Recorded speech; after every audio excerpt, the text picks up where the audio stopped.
I hope you can't relate to this, but I suspect you can. The last 8 years have made the previous years of my life seem like a cakewalk.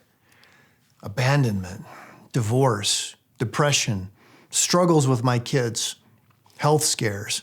At times, it has seemed so out of control. My problems weren't nearly as big as Job's, but I would recommend that the book of Job be retitled, God, What the Heck? Because that is what I thought many, many times. I didn't question God's godness, but his goodness, oh yeah. You've had those moments, haven't you? You're minding your own business and suddenly you find yourself splayed out awkwardly on life's pavement. A loved one is gone. Your career path isn't working out. The sting of betrayal won't subside. Health is failing. A child reveals a hidden, shocking secret. In one rough patch, I was visiting a new church. The pastor exulted, God is good, and the congregation shouted in reply, all the time.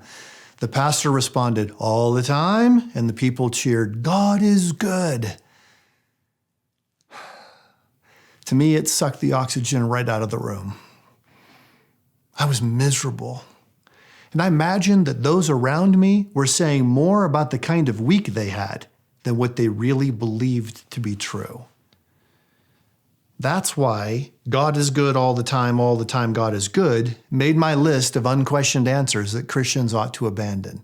Not because it isn't true, but because it risks sounding naive and self-centered at the very moment when our culture is crying out for answers to its pain. So maybe we should instead focus on those answers. First, God is purposeful. He didn't make us to be puppets, but he has arranged things so that when we come to the place where our choices take us, we can see that he was there all along. Second, God created good. God didn't just make things good. He made the very idea of good itself. We can only know the difference between good and evil because good does exist, and it really exists because of God. Third, God made us free. God does not take away the freedom that makes it possible for us to do evil. Instead, he willingly withholds his own power so we can choose good. And fourth, God directs us to take responsibility. We don't have to make things turn out right, but we must act. We can relieve the suffering that he directs us to. God is indeed good all the time, but not just when I like what he's doing for me right now. God's answer to evil is a person. It's Jesus. At the cross, God declared victory.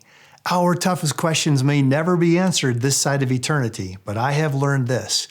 Each day is a gift God has given to us to bring glory to him and to do good to our neighbors.